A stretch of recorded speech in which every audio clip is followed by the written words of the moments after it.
اینا برادرها وقتی نماز هم اومد حرکت کنید که جو دقیقی سیستم جو نیستن بچه پول نو پرسنتش لگن دیدم در اینجا کمبرا شاید جو حرکت کنید بچه حرکت کنید که برادرها بوده حرکت کنید انشالله دیر نکنید. السلام علیکم و رحمت الله تعالی و برکاته. امروز روز عید رمضان ما در مکی تریپینه قرار داریم. مردم بین مردم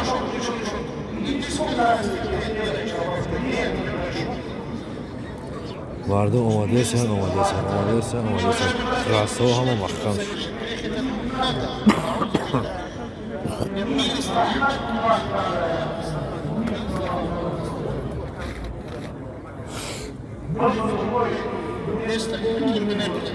Великий человек не был. Раз, раз тебя ненавидит. Аллах Та'аля не такой. Уважаемые братья, сколько градусов?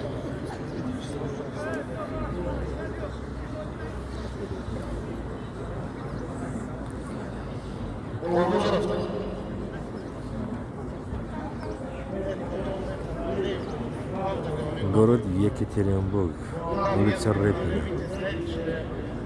Не болею сам.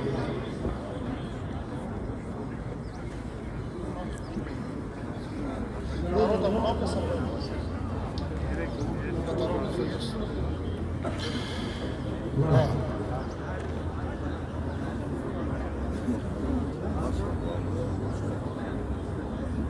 Нельзя. Да. Мы же запрещаем всех.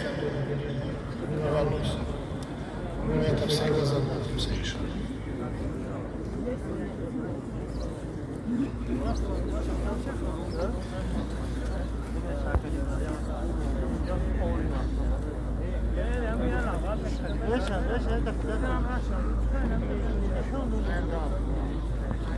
Это мы большой вам спасибо. Каждый вечер Рамазана это говорит.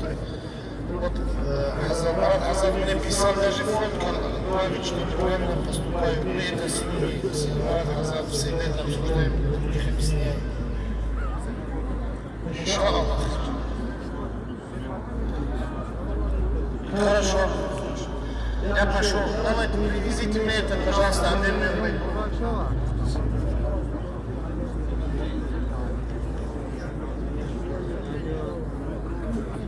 Aynen dövden vardım sonra.